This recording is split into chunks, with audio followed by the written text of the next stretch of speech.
Hola, ¿qué tal? ¿Cómo están? Bienvenidos a la certificación EdTech, en donde vamos a estar hablando en torno a la introducción a la metodología STEAM. Mi nombre, para los que no me conocen, es Diego González Cruz. Soy el director de Thinky. Y ahora les voy a contar brevemente acerca de mí, porque entiendo que este video ya lo vieron eh, posteriormente a la taller workshop que hicimos el día sábado.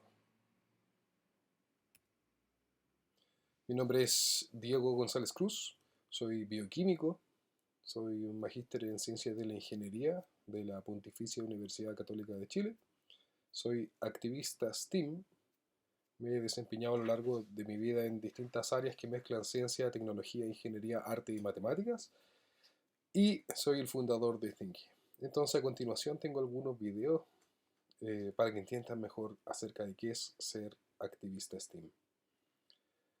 En general mi background eh, ha sido siempre neuronas, biología o más específicamente bioquímica y música, lo que me ha dado un interés muy grande en torno a lo que es mezclar arte y ciencia.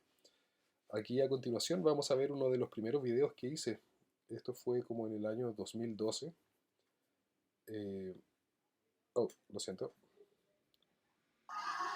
Fractales de Y electricidad en la madera. Cuando aplico una diferencia de potencial de 15.000 volts, esto es lo que ocurre. Fractales eternos y repetitivos de ramificación. bueno, lo que acaban de ver ahí es, lo voy a poner de nuevo pero sin audio. Lo que estoy haciendo ahí es una demostración en torno a patrones fractales que tiene el universo. Lo que pueden ver acá no es otra cosa sino un trozo de madera que tiene una solución salina asperjada en su superficie. Y acá tenemos un ánodo y un cátodo. Y con eso generamos una diferencia de potencial de 15.000 volts a través de la utilización de un transformador de luces de neón. No sé si recuerdan, pero para, para dar esta luz a estas grandes luces de neones que existían antiguamente, que luego fueron reemplazadas por LEDs, lo que se hacía era tomar un tubo y en su interior poner un gas noble y luego eso generaba un proceso de incandescencia a través de una diferencia de potencial que se lograba a través de este gran transformador. Este proyecto, que fue desarrollado al aire libre, lo que hacía era estimular a que niños y niñas aprendieran sobre distintos procesos que están ocurriendo en la naturaleza.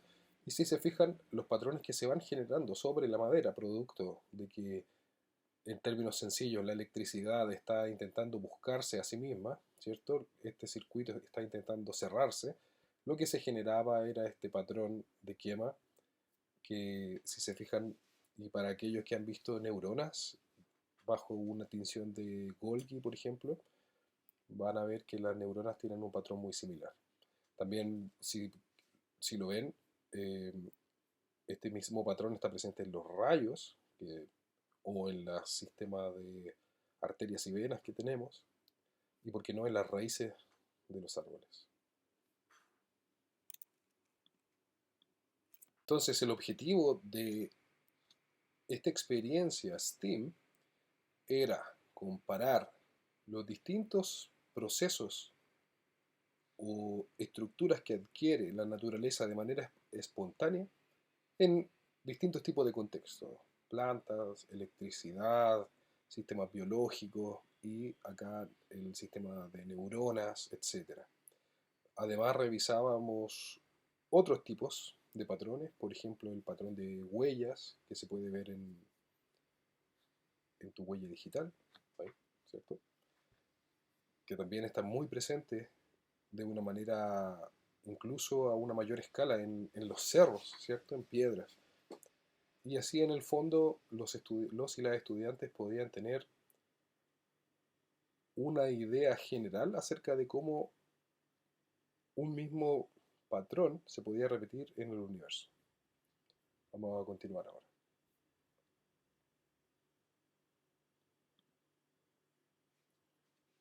¿Por qué hacemos esto? ¿O por qué hago esto?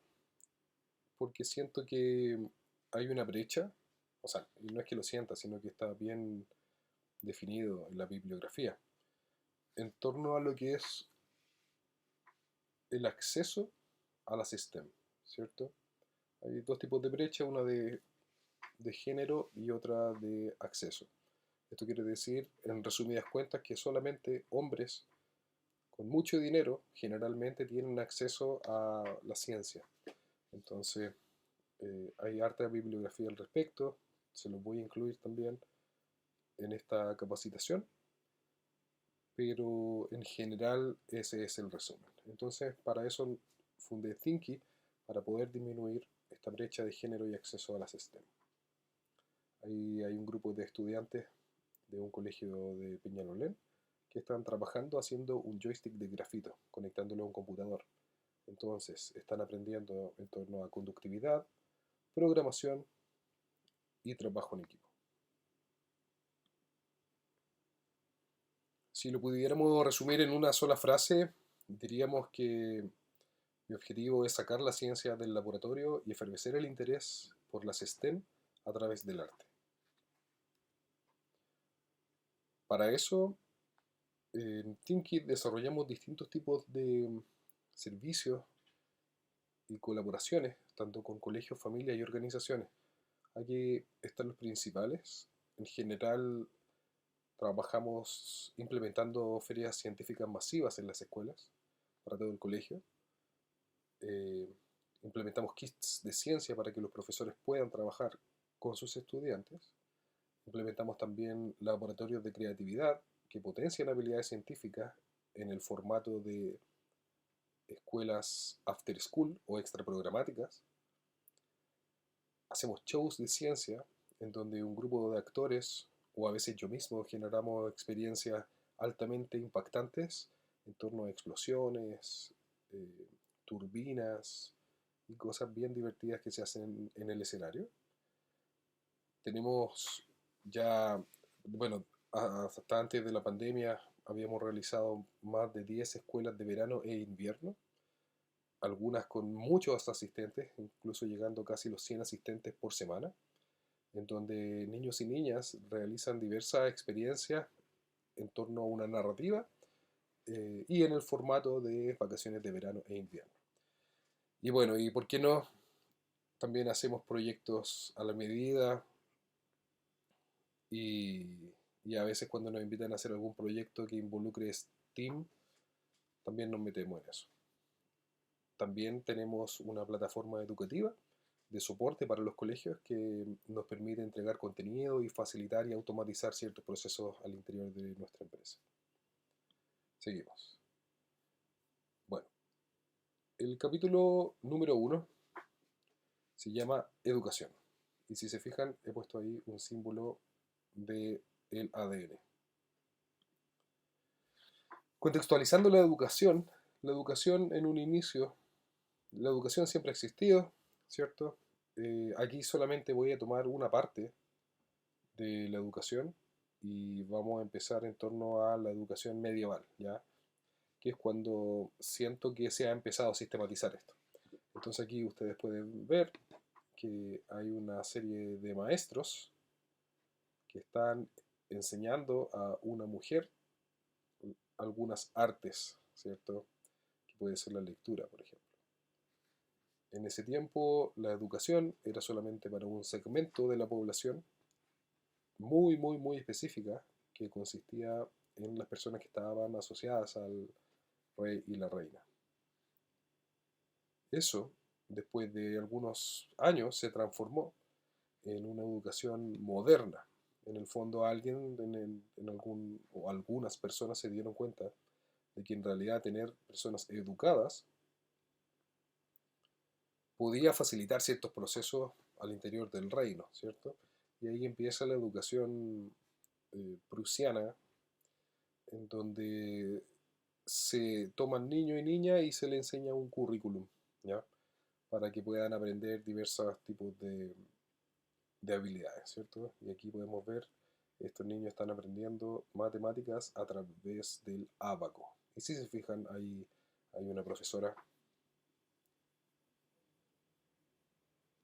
facilitando el proceso de aprendizaje. Todo bien hasta acá, ¿cierto? Los estudiantes se podían transformar en adultos responsables y esos adultos responsables podían también transformarse en personas que ya tenían cierto conocimiento y eso permitía también que aumentara la esperanza de vida, tomaran mejores decisiones, etc.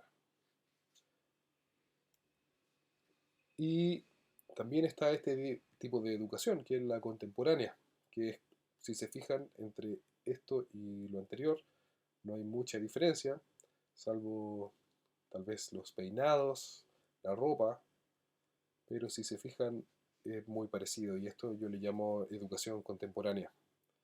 Sin embargo,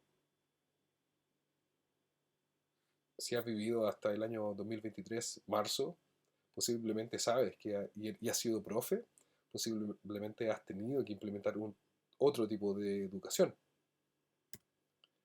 que fue la educación que nos trajo la pandemia, ¿cierto? En donde tuvimos que generar grupos de estudio, algunos funcionaron, otros no funcionaron, eh, en donde tuvimos que conectarnos a través de videollamadas, aprender lo que era Zoom, Google Meet, Google Classroom, ¿cierto? Y tuvimos que comunicarnos a través del Internet para poder eh, avanzar, ¿cierto? En el aprendizaje.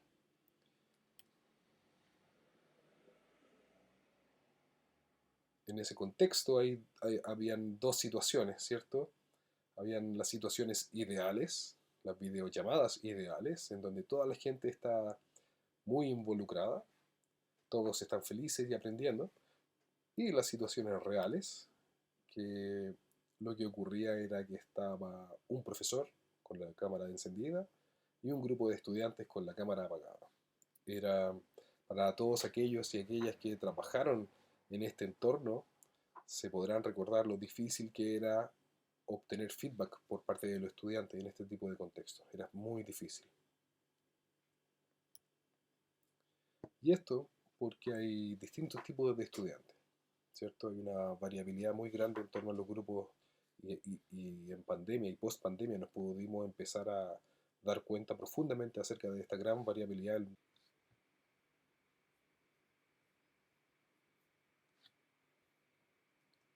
Entonces este fenómeno de variabilidad fue evidente, ¿cierto? Habían estudiantes que tenían mucho interés por aprender, otros que tenían muy poco, y en realidad eso fue un gran chorro de agua fría para muchos. Seguimos. Esto lo encontré el otro día navegando por el internet y hablaba en torno a las tres capas del estudiante. ¿A qué se debe esta gran variabilidad, cierto? Y muestra tres círculos concéntricos en donde hay un porqué, un cómo y un qué. Y dice que la evidencia científica muestra que a los estudiantes no les importa lo que enseñas. Sin embargo, cómo se enseña puede mantenerlos interesados. Pero realmente le llama la atención por qué le enseñas, por qué estás involucrado en un proceso, por qué estás involucrado en un proceso de aprendizaje. ¿Ya? Ese es como finalmente el objetivo fundamental, el core, el core, ¿cierto? El centro. ¿Por qué yo enseño ciencia? ¿Por qué yo enseño STEAM? Eso lo pudieron haber visto en la charla presencial del workshop, en donde les tengo que haber explicado acerca de cómo yo trabajaba en, haciendo mis experimentos científicos cuando era niño, viviendo en Punta Arenas, debido a que hacía frío y no podía salir a jugar, generalmente. Pero bueno, entonces buscar este por qué yo hago lo que hago, es, bueno, aparte de ser un camino espiritual de desarrollo, eh, es lo que captan inicialmente los estudiantes. Así que no se olviden de esto, que es súper importante. Continuamos. Bueno, siempre vamos a recordar a aquel o aquella profesora que tenía una habilidad sorprendente, que hacía algo que nadie más podía hacer. Aquí tengo dos ejemplos de un profe de matemáticas que puede dibujar una circunferencia perfecta, y tenemos al profe de química que está haciendo un experimento ahí con un mechero y algunos gases inflamables, ¿ya? Eh, entonces está claro que este tipo de actividades tiene que ver con el cómo, ¿cierto? ¿Cómo enseño? Pero si además lo mezclo con un por qué enseño, voy a capturar un mayor porcentaje de estudiantes, o no capturar, ¿no? Sino que involucrar a un mejor número de estudiantes, mayor número de estudiantes. Ok, eso nos deja en una disyuntiva, en un problema, porque en el fondo nos damos cuenta que la mayor parte de, de nosotros somos o éramos maestros del siglo XIX todavía, ¿ya? En donde hemos estado repitiendo prácticas que son viejas, ¿cierto? Paradigmas viejos. Y también si tú eres un directivo, también probablemente te estés involucrando y empezando a involucrar en STEAM, te vas a dar cuenta también de que hay una serie también de dificultades y desafíos que hay que desarrollar, como la integración curricular en STEAM. ¿Ok? Y bueno, y eso, según mi punto de vista, tiene que ver con taxonomía de Bloom y cómo nació esta taxonomía de Bloom, ¿cierto? En donde decía que hay el conocimiento en la base para la comprensión, la cual es la base para la aplicación, la cual es la base para el análisis, la cual es la base para la síntesis y finalmente la evaluación era la reina de todo este proceso, ¿cierto? Entonces aquí habían dos cosas, la síntesis y la crítica, como procesos naturalmente involucrados dentro del aprendizaje, ¿cierto? Esto porque este es un punto de vista basado y centrado totalmente en el profesor. Sin embargo, acá puse un chiste así tipo graffiti. All paradigms never die. Los viejos paradigmas nunca mueren, ¿cierto?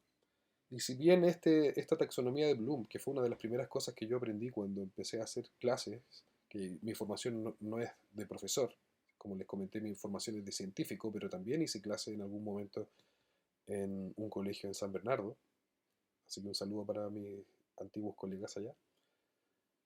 eh, Taxonomía de Bloom era wow y había que seguirla, etcétera, para poder diseñar mis clases. Sin embargo, buscando en ese camino, encontré que el año 2000 había habido una revisión de la taxonomía de Bloom, en donde, bueno, si bien se continuaba con el sistema piramidal, en donde habían cosas que eran de pensamiento de orden inferior, como el conocimiento, y cosas de orden superior como la evaluación, en realidad ahora pasaba a ser un rol más activo, ¿ya? Pasábamos de sustantivos a verbos y además invertíamos los últimos dos escalones, ¿cierto?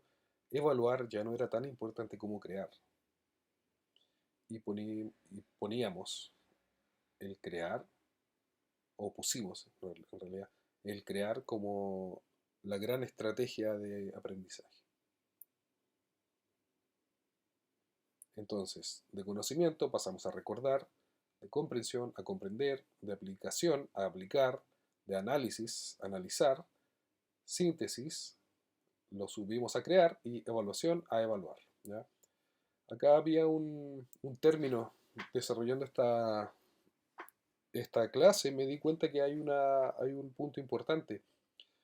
Una de las típicas tareas que tuve cuando era niño y era sintetice, qué sé yo, sintetice en 5 líneas por qué Perico Trepa por Chile inició su viaje, por ejemplo. Era una de las preguntas típicas que tenía en la escuela. Y después cuando estudié química, bioquímica, las preguntas eran sintetice un compuesto a partir de una reacción que involucre elemento 1 y elemento 2, ¿cierto? Entonces, como síntesis se ocupaba para crear, pero síntesis también, en mi antiguo conocimiento, implicaba resumir, ¿ya? Entonces, por ahí también yo creo que una confusión con el nombre de síntesis. Síntesis era resumir, que obviamente también es un proceso de creación, pero está mucho mejor descrito como crear.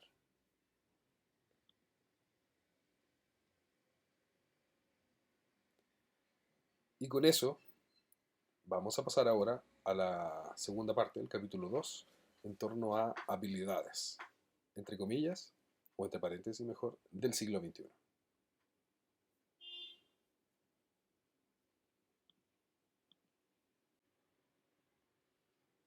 Ok, vamos a continuar. Capítulo 2, habilidades del siglo XXI.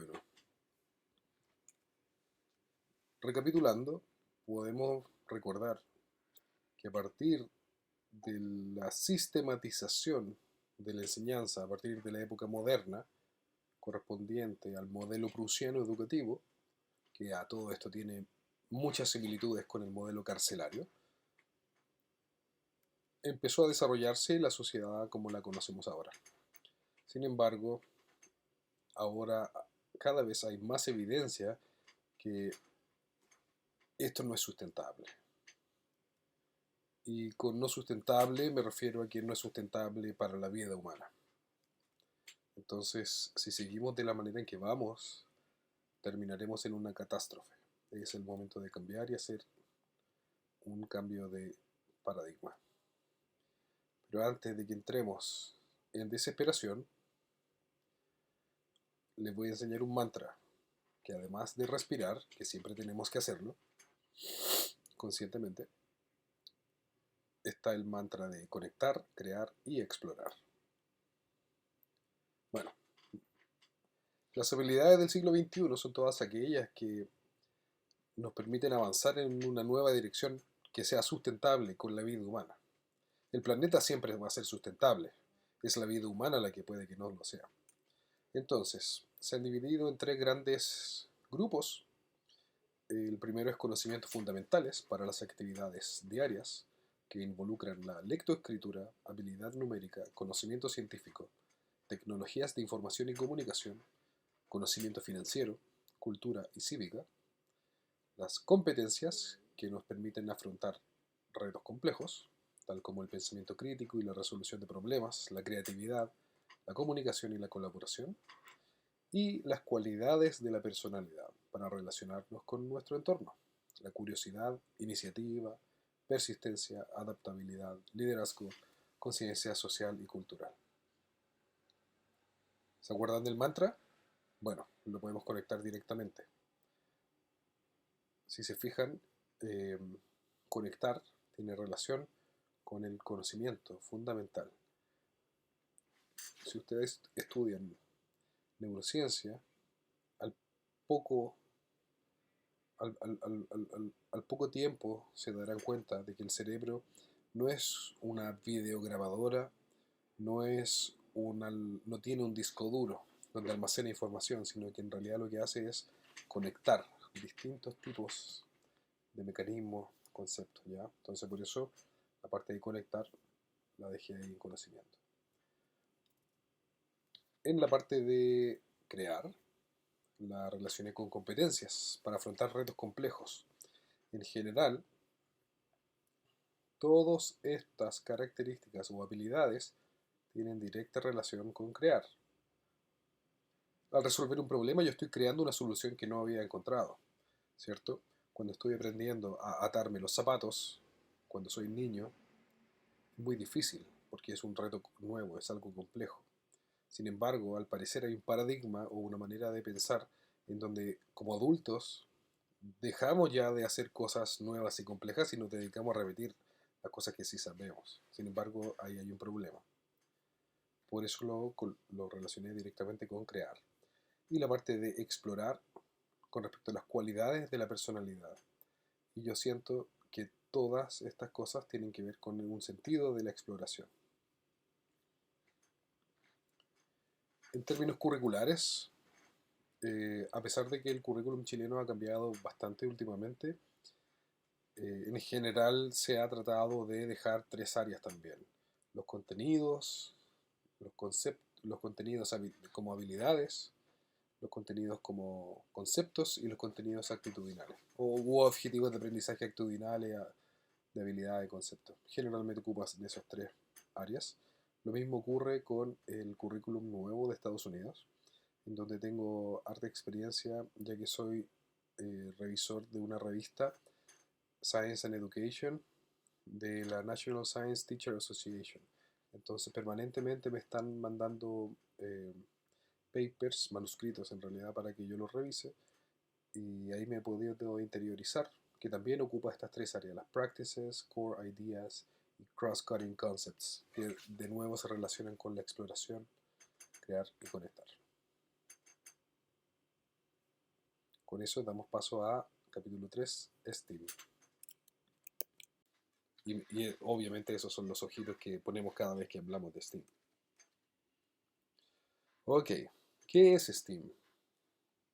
STEAM es un acrónimo para ciencia, tecnología, ingeniería, arte y matemáticas. Obviamente está en inglés. Y una de las primeras personas en hablar en torno a STEAM fue Georgette Jackman. Yo a ella la conocí en un simposio en China, en donde a mí me invitaron como experto STEAM latinoamericano. Aquí podemos ver esa imagen.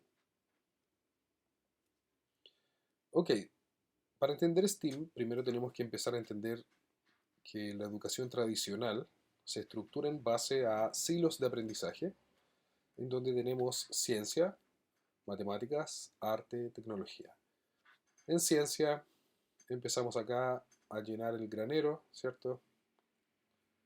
Y cuando salimos de la escuela, nuestro granero está lleno con respecto a ciencia. Lo mismo con matemáticas, arte, tecnología, etcétera, ¿sí?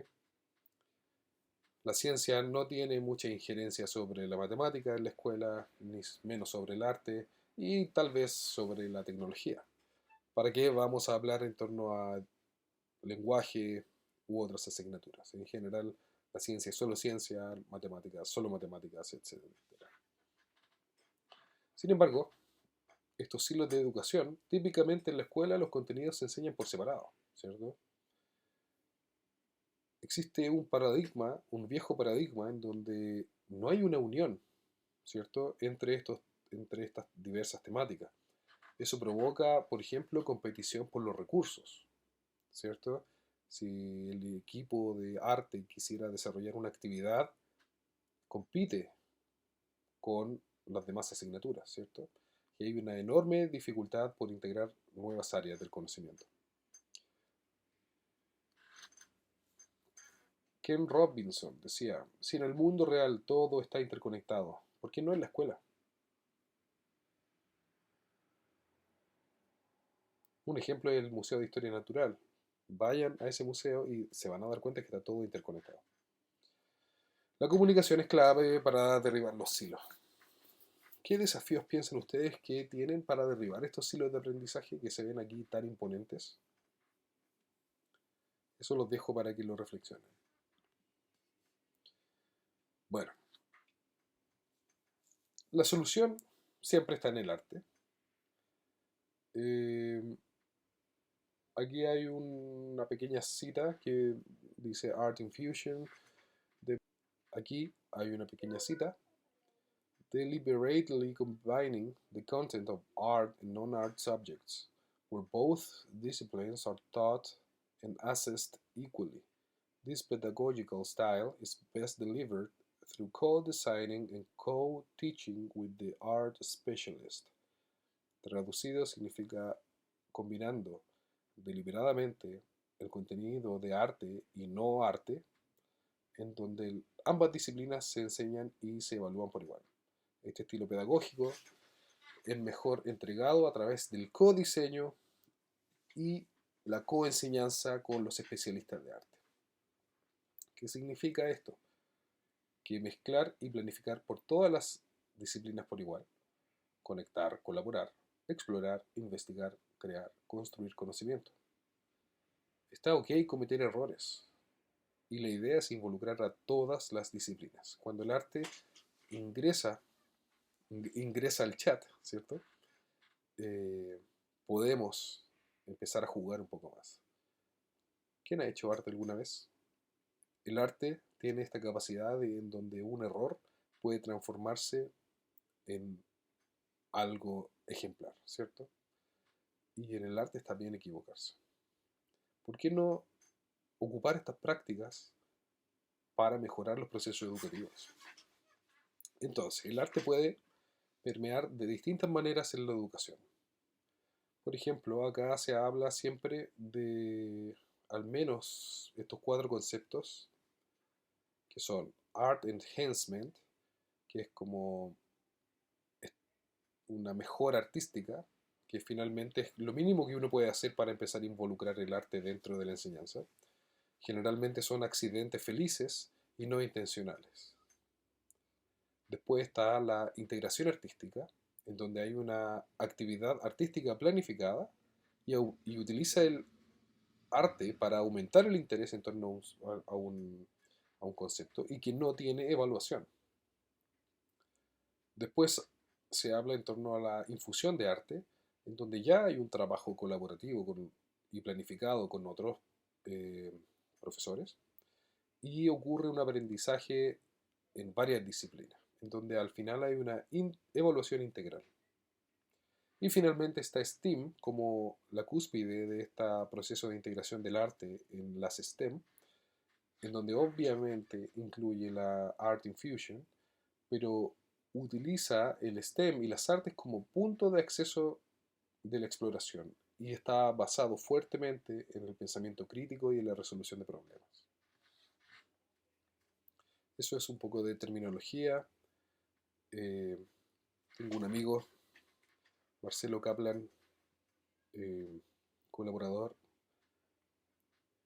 Él siempre dice de manera chistosa que STEM, STEAM, STAM, STUM, PIM, PLUM, finalmente son diversos nombres para nombrar para este algo que en el fondo estamos buscando, que es una manera integrada de lograr un aprendizaje. En donde el objetivo principal es conectar puntos, ¿ya? O sea, actualmente vivimos en una sociedad en donde mis amigas y amigos tienen injerencia sobre mí, la televisión, las redes sociales, la familia, el colegio, ¿cierto? No somos seres aislados, sino que estamos en medio de una red. Y esa es la red que nosotros tenemos que empezar a identificar como STEAM. Hay una parte de arte, hay una parte de ciencia, hay una parte de tecnología, una parte de matemáticas y una parte de ingeniería. Agregar más cosas, por supuesto. Por ejemplo, hay grupos religiosos que están haciendo STEAM R, en donde ellos también agregan eh, la religión como parte importante del proceso de aprendizaje.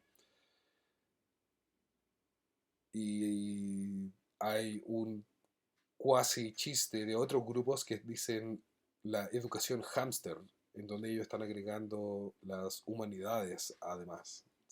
Es cuasi chiste, pero también ha sido descrita. Bueno, y eso es lo que nosotros hacemos en Tinky. Estimulamos los procesos de exploración, pensamiento crítico a través del arte. Aquí, por ejemplo, hay un grupo de niños y niñas que están haciendo una actividad de slime. Entonces están aprendiendo mezclas, polímeros, etcétera. Y acá tenemos otra actividad en donde se están haciendo pociones burbujeantes.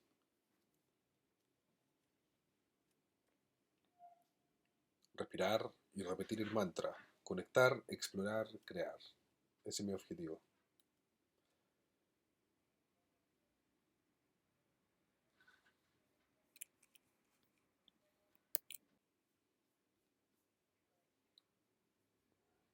Capítulo 4. Metodologías.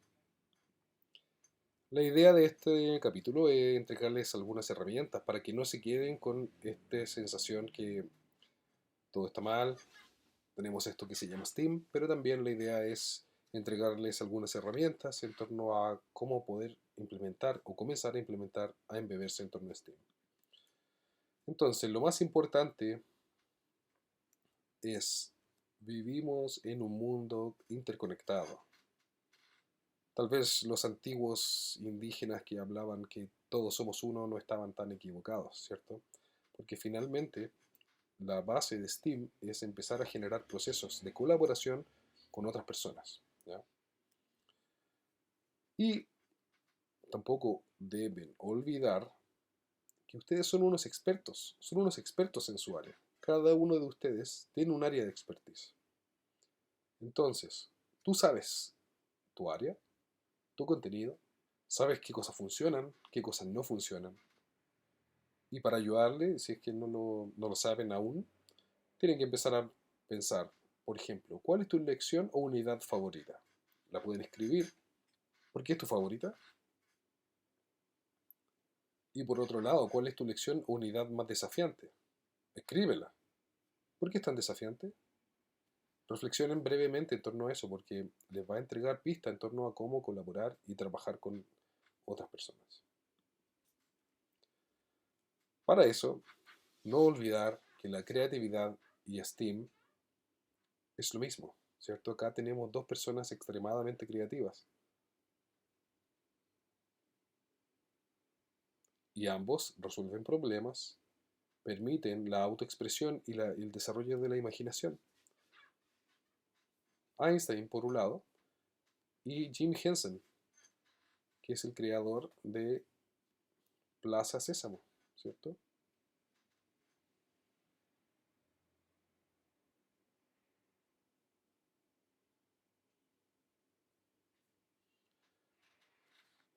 Entonces, finalmente esto se traduce en cómo yo logro ser más creativo. Bueno, la creatividad en general se logra utilizando dos tipos de pensamientos, el pensamiento convergente y el pensamiento divergente. El pensamiento convergente en general, a partir de distintos hechos, llegamos a una conclusión central. Esto es un tipo de pensamiento que se debe ir cerrando, ¿cierto? Como si yo estuviera mirando algo al microscopio.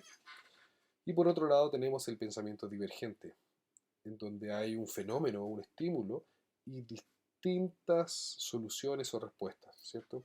Esto tiene que ver con cómo la mente se tiene que abrir para tener nuevas ideas, ¿ya? Identificar un problema, por ejemplo, tiene que ver con el pensamiento convergente. Identificar un problema, ¿cierto? Esto sería, por ejemplo, mi auto se echó a perder, tengo que llevarlo al mecánico. Pensamiento convergente, el mecánico logra identificar que hay un fusible que está malo y que se necesita cambiar. Encontró un punto, ¿cierto?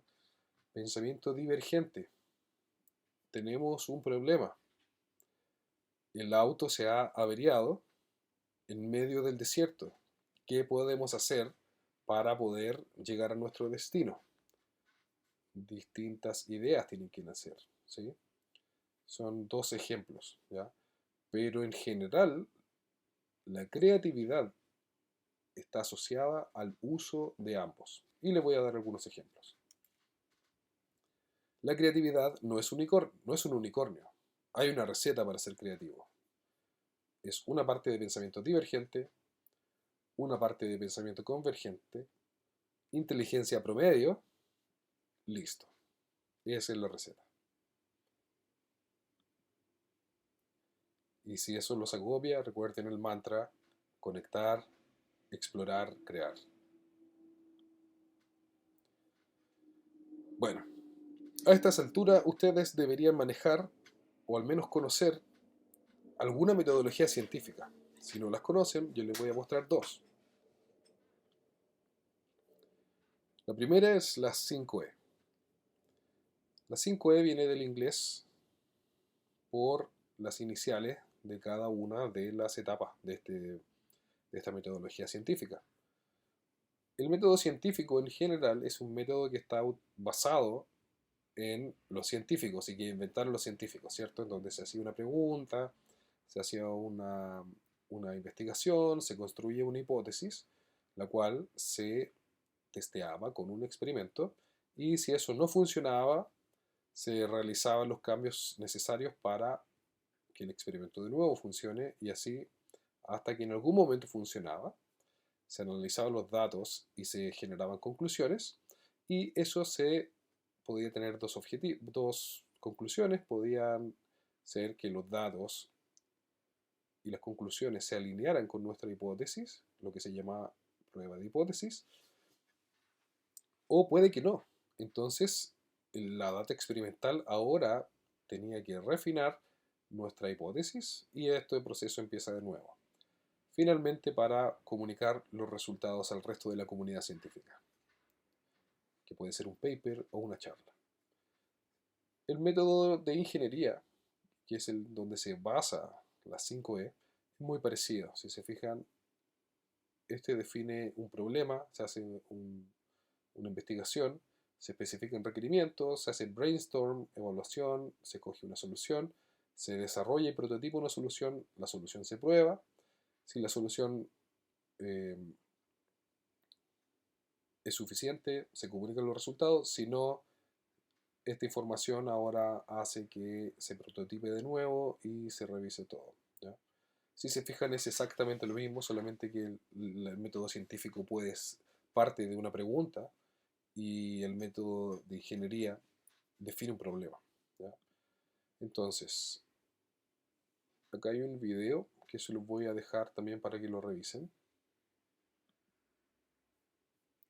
Es bastante corto, pero también ayuda a involucrarse más en el proceso acerca de lo que son las 5E. Se los voy a dejar eh, para que lo vean. En general, las 5E se definen como engage, explore, explain, elaborate and evaluate, ¿cierto? El engage, la primera etapa es que los estudiantes se involucran con una situación problemática, un desafío. La activación de conocimientos previos es activada, y a partir de esto nacen muchas preguntas. En la etapa de exploración, los estudiantes empiezan a investigar el fenómeno. El conocimiento anterior que tienen los estudiantes es puesto a prueba. Y acá se crean ideas, ¿ya? Una parte acá es de pensamiento divergente, para después pasar a una etapa de pensamiento convergente. Acá explicar. Los estudiantes explican el fenómeno, se gana nuevo conocimiento y se aplica. Acá esto es pensamiento convergente. Ahora yo tengo que definir un problema, ¿cierto? Para después elaborar. Los estudiantes aplican su conocimiento a nuevas situaciones, y el conocimiento es profundizado y extendido, ¿ya? Acá después viene una etapa de evaluación, en donde los estudiantes reflexionan sobre su aprendizaje, y viene una evaluación, y esto, ¿por qué no?, puede seguir hasta que la pelota sea más redonda. Ahí pueden ver la referencia después, y les voy a dejar esta presentación para que la puedan revisar. Un resumen: engage, mentally engage students with a question or activity, picture, observations, video clips, demonstrations, kinesthetic activities, free rides, ¿cierto?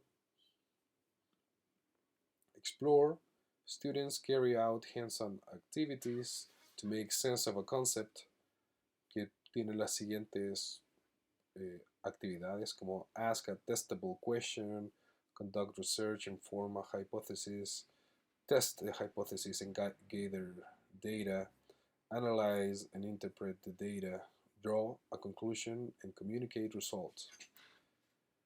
Si se fijan acá, dibujar conclusiones y comunicar resultados es importante. Es importante en esta etapa de exploración hacer bosquejos, mientras que en la anterior es importante involucrar a los estudiantes con videos, con demostraciones.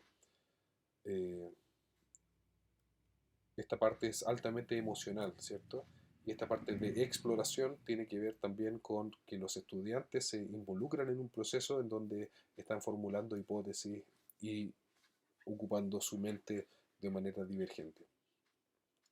explain, teacher explains concepts and skills introduced in the explore phase.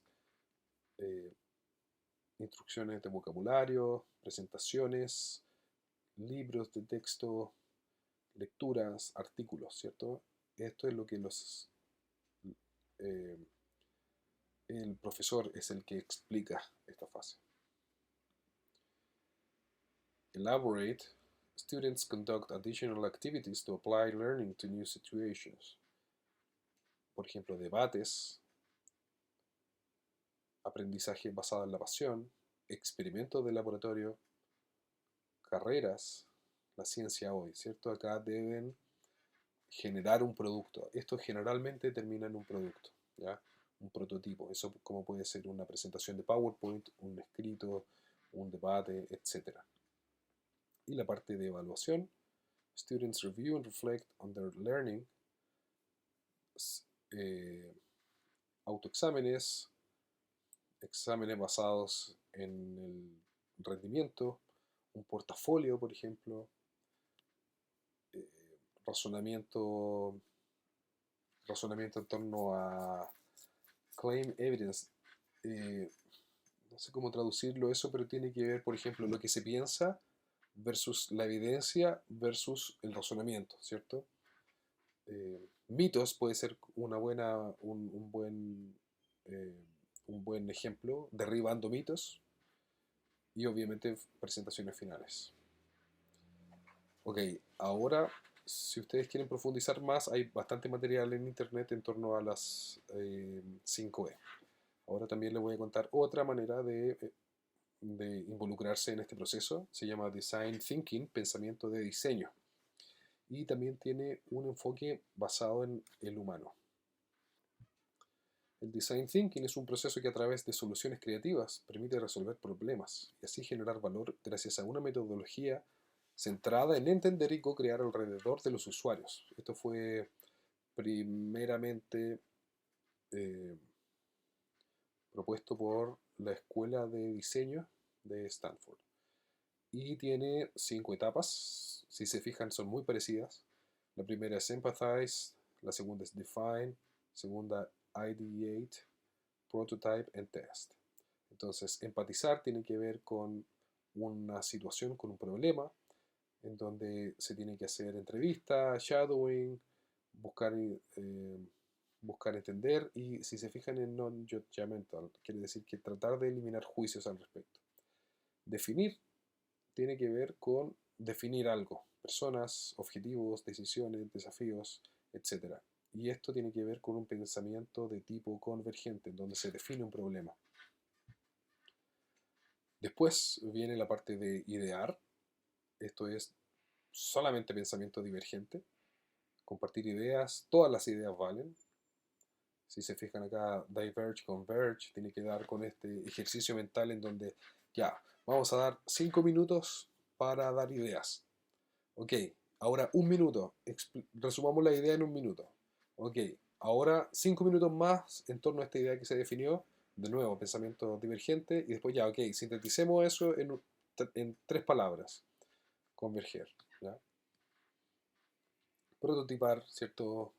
Bosquejos, storyboards, keep it simple, manténlo sencillo, falla rápido, itera rápidamente. Aquí queremos prototipos que podamos probar algo. Por ejemplo, puedo construir una torre de 8 metros de altura con palitos de lado. Aquí tenemos que probar rápido si se puede o no, ¿cierto? Un ejemplo. Y finalmente, test, ¿cierto? ¿Qué funciona? ¿Cuáles son nuestros impedimentos? ¿Cómo yo también me pongo en el lugar del otro haciendo roleplay? Y también este proceso, si se ven, si lo pueden iterar, funciona mejor.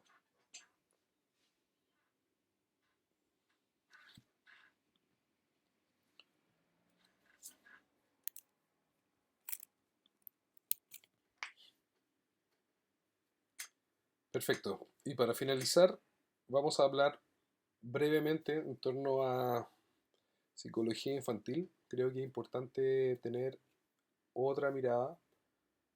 No soy un experto en psicología, sin embargo, lo que he leído, lo que he aprendido, lo hemos aplicado en nuestra metodología y ha funcionado bastante bien. Es por eso que me siento en la confianza de poder compartírselo a ustedes. Ok, hay una pregunta. Recuerdan que el cómo enseñamos, el por qué es personal, ¿cierto? Pero el cómo enseñamos ayuda a que las personas aumenten el engagement, ¿cierto? El involucramiento en el aprendizaje. Entonces, la pregunta que teníamos era, ¿cómo fomentar el aprendizaje divertido? En ciencias, en este caso. Entonces, el cómo finalmente tiene que ser de cierta manera adaptado a la audiencia, al, al sujeto que está aprendiendo. Entonces, uno de mis autores favoritos, que ha descrito una pedagogía, un tipo de pedagogía que al menos nosotros creemos que es apropiada para nuestra familia, en este caso mi hijo Kaiden y mi hija Agatha. eh, Me gustaría pasársela por si es que no la han escuchado, y si lo han escuchado, genial. Es en torno a los temperamentos. Temperamento viene de temperatura, ¿cierto? No sé si venga directamente de esa palabra, pero tiene que ver con eso. Y bueno, acá hay un ejercicio antes de empezar con la teoría, que me va a tomar breve, y después vamos a hablar de corporalidades, pero un ejercicio de 1 minuto. Voy a definir a mi ser de manera binaria en si yo estoy bien o yo estoy mal. Tratemos de, todos pasamos por distintas etapas de nuestra vida, pero en general podemos definir yo ahora estoy bien o yo ahora estoy mal. Es súper breve y es súper binario, y traten de hacerlo súper rápido. Y luego vamos a definir a mi entorno, que es todo lo que no soy yo, y lo vamos a definir binariamente en mi entorno está bien o mi entorno está mal. Entonces ahora brevemente vamos a dar unos breves segundos para poder pensar en eso. Vamos.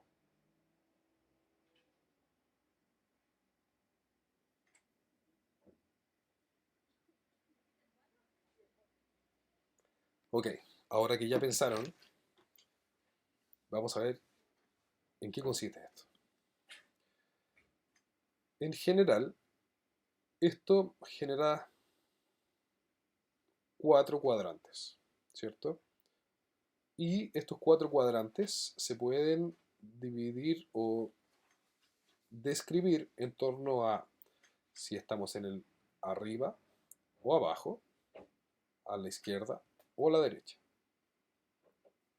Entonces, por ejemplo, si ustedes se definieron a sí mismos como yo estoy bien, mi entorno está mal, eso en general se considera el área de fuerza hostil, el tirano. Si por otro lado se consideran a sí mismos como que están bien y mi entorno está bien, ese es el área de fuerza amigable, los mapadres buenos. Si se consideran a sí mismos que yo estoy mal y mi entorno está mal, eso se considera como debilidad hostil, y el ejemplo es el paranoico. Y si se consideran a sí mismos como yo estoy bien, mi entorno está mal, eso se conoce como debilidad amigable, y el ejemplo es el neurótico dependiente.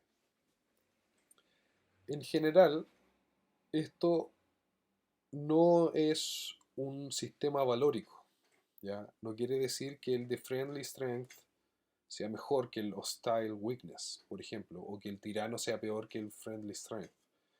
En general, este es un ejemplo para hablar en torno a los temperamentos, ¿ya?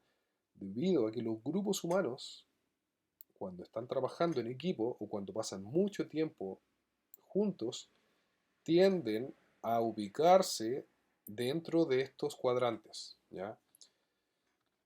Un ejemplo, este tipo de, este tipo de temperamentos era uno relacionado, por ejemplo, a la Biblia. Jesús estaba rodeado de cuatro discípulos que eran los más cercanos, ¿cierto? Que escribieron los cuatro primeros libros del Nuevo Testamento, qué sé yo. En general, todos los grupos humanos eh, que tienen un objetivo en común van a tomar algún tipo de conformación parecida a esta. Lo que no quiere decir que esto es, bueno, esto también es descrito por Rudolf Steiner como el humor bílico, el humor sanguinario, el humor colérico, el humor flemático, ¿cierto? Estos son los temperamentos de Rudolf Steiner. Por ejemplo, aquí está el resumen, ¿cierto? El I'm okay, you're not okay, eso es el humor biliar. El sanguinario es I'm okay, you're okay. El colérico, I'm not okay, you're not okay. Y el flemático es I'm not okay, you're okay, ¿cierto? Pero antes de empezar a ponerlo dentro de nuestro sistema de valórico que todos tenemos, ¿cierto? Quiero presentarles esto. Esto es básicamente el resumen de lo anterior. Sin embargo, añade acá un quinto elemento. Y este quinto elemento en el fondo somos nosotros, o el yo. Y es porque cada uno de nosotros estamos de cierta manera, más o menos, compartimos algunos aspectos de esto. Sin embargo, en términos de grupo es cuando esto se puede expresar mejor, ¿ya? Así que recuerden, esto no es un sistema de valores, esto es solamente una descripción de un fenómeno, ¿ya? A través de los temperamentos. Aquí hay una cita, los temperamentos, that fundamental coloring of the human personality plays a role in all manifestations of individuality that are of concern to practical life. We sense something of this basic mood whenever we encounter another human being. Thus, we can only hope that spiritual science will tell us what we need to know about the temperaments. Nuestra primera impresión de los temperamentos es que son externos, pero aunque se dice que fluyen desde el interior, ellos se manifiestan en todo lo que nosotros podemos observar desde fuera.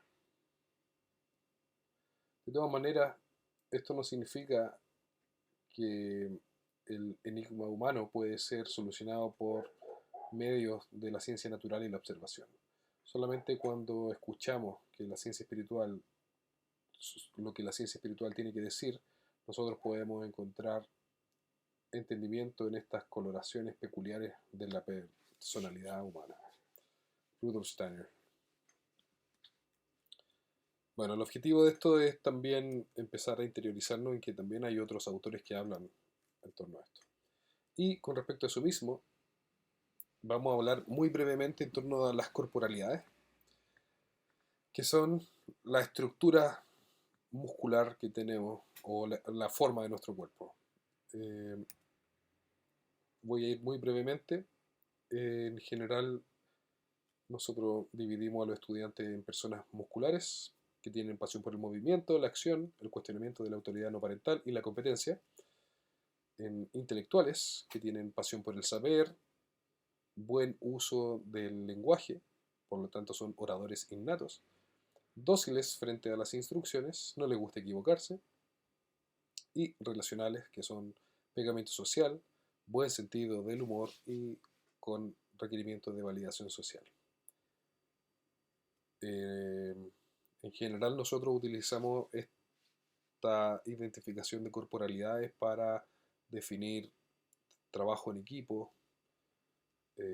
Asimismo también nosotros utilizamos nuestras corporalidades para demostrar que somos los jefes, pero también que traemos cosas interesantes y atractivas que podemos mostrarles si se portan bien.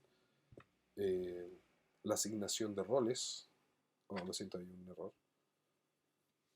eh, los musculares como guardia, los intelectuales como centros, palos blancos le llamamos, ¿cierto? Son aquellas los que hacen preguntas dirigidas, y los relacionales que generalmente son más gorditos para repartir material, ¿ya? O ayudantes, ¿cierto? Eso nos permite eh, tenerlos de aliados. Ok, y ahora pasaremos al capítulo 6 que habla en torno a las narrativas, y con eso vamos a cerrar esta primera introducción a STEAM. Entonces, las narrativas son súper importantes, pero antes de empezar a hablar en torno a ellas, vamos a ver este pequeño video.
Ok, esto es un experimento del año, si no me equivoco, 50, en donde lo primero que podemos ver es que son figuras geométricas. Lamento romperle sus actividades y narrativas internas, pero en general son figuras geométricas. Y el secreto de este video es que, y el secreto de este video es que son ustedes los que le van a dar la narrativa de acuerdo a sus propias experiencias personales. Eh, ¿Y qué es lo que ocurre? ¿Cuál es la ciencia o la neurociencia detrás de esto? Y es que nosotros tenemos neuronas espejos, que son neuronas que se activan en ciertas partes de nuestro cerebro cuando estamos viendo o siguiendo una narrativa, ¿ya? Hay un experimento típico del mono que comía maní, eh, y lo tenían conectado a una serie de sistemas eléctricos para medir conductancia en el cerebro.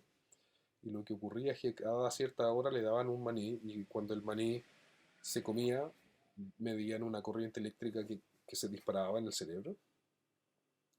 Y lo que ocurrió una vez fue que el investigador llegó a la sala donde ya había terminado el experimento y que el mono al parecer seguía conectado, y vio un maní en la mesa, y se dio cuenta de que cuando el investigador comió el maní, en el registro cerebral del mono se dispararon la misma frecuencia que se había disparado cuando era el propio mono que comía. Y eso empezó a dar una teoría acerca de las neuronas que se disparan en torno a eh, las neuronas de espejo. Por ejemplo, aquí dice biting, que es morder, y cuando vemos morder o cuando mordemos se disparan lugares parecidos en el cerebro.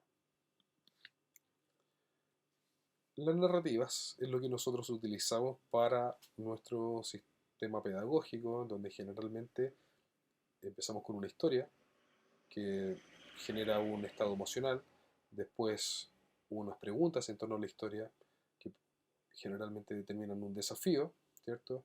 A un proceso de experimentación en donde hay respuestas, ¿cierto? Que se conectan con las preguntas hechas anteriormente y finalmente hay un fin de la historia que tiene una narrativa, un cierre y alguno que otro sistema de gamificación. Y este es el framework de storytelling que utilizamos en Thinking, que lo diseñamos nosotros. Y en esta parte les voy a mostrar algunos experimentos que también hemos hecho en escuelas, en donde la hipótesis es, o era, de este experimento era que las narrativas de ciencia ficción mejoran el aprendizaje. Entonces para eso hicimos un programa piloto en la Escuela San Vicente Ferrer, en donde trabajamos con UTP y coordinadores de ciencia más los profesores, e implementamos durante un mes eh, en las áreas de lenguaje, religión y matemáticas. Lo que hicimos fue que tomamos a un sexto básico con 75 estudiantes y lo dividimos en dos grupos, el sexto A y el sexto B, 33 y 42, y les tomamos un examen. Entonces, lo que pasó fue lo siguiente. Se hicieron clases utilizando la metodología de Thinking durante un mes y luego se hizo esta evaluación. Entonces lo que evaluamos fue la unidad 4 de ese sexto básico y esos son los objetivos de aprendizaje que evaluamos, el 2, el 3, el 14 y el 15. Y lo que hicimos fue un diseño experimental en donde los estudiantes tenían o no una narrativa previo al examen, ¿ya? Entonces, ellos habían aprendido durante un mes una unidad y llegando al día de examen, que lo hicimos en la sala de computación, habían dos grupos, los que tenían una narrativa y los que no lo tenían. ¿Y quiénes fueron los resultados? Fueron bien divertidos. Vimos cómo la narrativa fueron de esta manera, evaluando porcentaje de aprobación y el número, y sin narrativa, que es lo que vemos acá abajo. Y podemos ver que la de arriba es una curva normal, en donde el promedio está en torno al 65%. Esto quiere decir que si se fijan, hay muy pocos estudiantes que tuvieron un rendimiento menor al 50%. Y estos son sin narrativas, en donde si se fijan, el porcentaje de estudiantes es mayor. Acá hay más datos específicos en torno a los objetivos de aprendizaje. Los datos están normalizados en porcentaje, como les dije, y esto nos llevó a ver que las narrativas mejoran el rendimiento por objetivo de aprendizaje. Hay algunos, eso sí, que no cambiaron, pero si se fijan acá, hubieron algunos que cambiaron significativamente. Y nuestra conclusión fue que las narrativas estimulan el aprendizaje en segmentos de menor rendimiento. Si se fijan acá, eh, esto es porcentaje, ¿cierto?, de distribución de- de- de estudiantes. Acá hay un menor porcentaje de estudiantes, ¿ya? Como que estos estudiantes que se están desempeñando peor se pasan, se corren hacia la derecha, teniendo un mayor rendimiento. Y bueno, nos dejó un espacio para discusión, ya que había algunos objetivos de aprendizaje que se mantenían estables y que no tenían cambios significativos. Ok, este es el cierre. O inicio. Y les voy a contar para terminar la historia de Rayen de la Luna, la investigadora intrépida.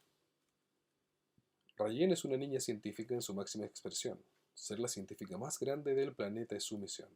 Le encanta hacer experimentos desde su laboratorio, con casi cualquier cosa que tenga en su escritorio.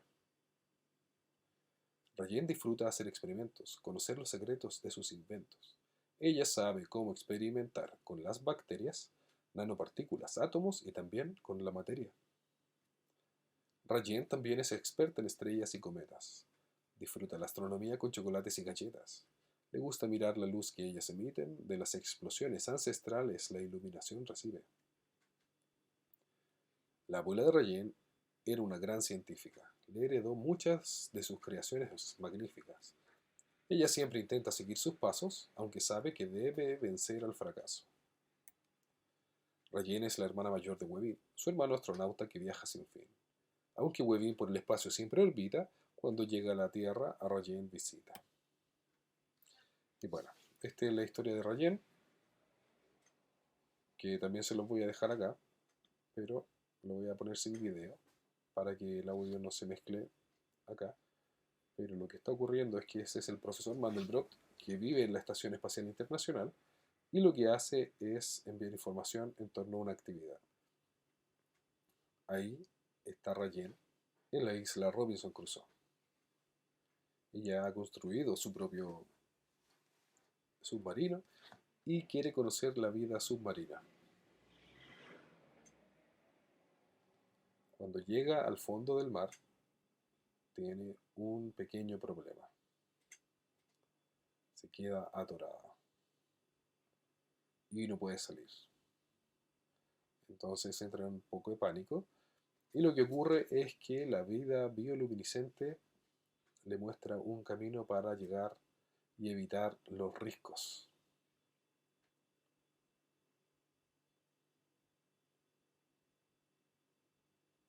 Es fantástico pensar que los seres puedan emitir su propia luz, ¿no? Y bueno, al finalizar, cuando logra llegar a la superficie, descubre algo misterioso que está en su cápsula, la cual la pone en un tubo de ensayo. Y esto, si se fijan, es un engagement para toda una actividad que podemos hacer en torno a la vida bioluminiscente, el slime, etc. Aquí después voy a dejarles este video para que lo vean, pero vamos a sintetizar lo que Rayen hizo en el laboratorio con sencillos experimentos.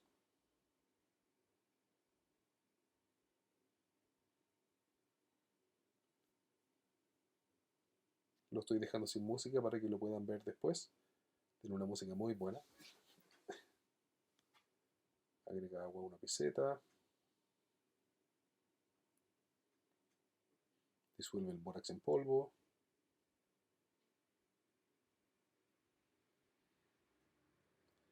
Homogeniza la solución de bórax.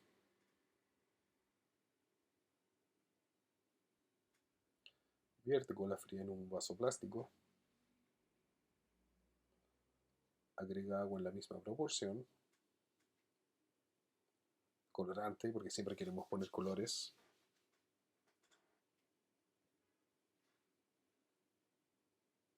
Y luego revolver. Muy, muy bien.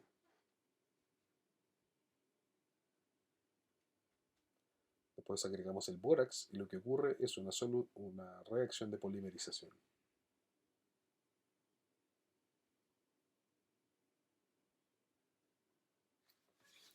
Y con eso, si se fijan, hemos logrado introducir un proceso de experimentación científica a partir de una narrativa. Ok, con eso hemos llegado al fin de esta charla. Va a haber material complementario y suplementario para que lo revisen. Así que me gustaría despedirles, agradecerles por haber llegado hasta acá. Ha sido bastante largo, pero entiendo que y espero que esto le va a abrir una nueva idea para que mejoren y desarrollen sus prácticas. Eh, el primer video que me gustaría mostrarles o les voy a adjuntar es Do Schools Kill Creativity de Sir Ken Robinson, que paz descanse. Él fue uno de los primeros que empezó a hablar acerca de este tema y lo hizo de una manera muy, muy divertida. El segundo es Build a School in the Cloud de Sugata Mitra, que tiene otra perspectiva totalmente distinta, ya que es un profesor en la India. Y el STEAM Education Program Overview de Georgette Jackman, una de las principales impulsoras de STEAM en Estados Unidos.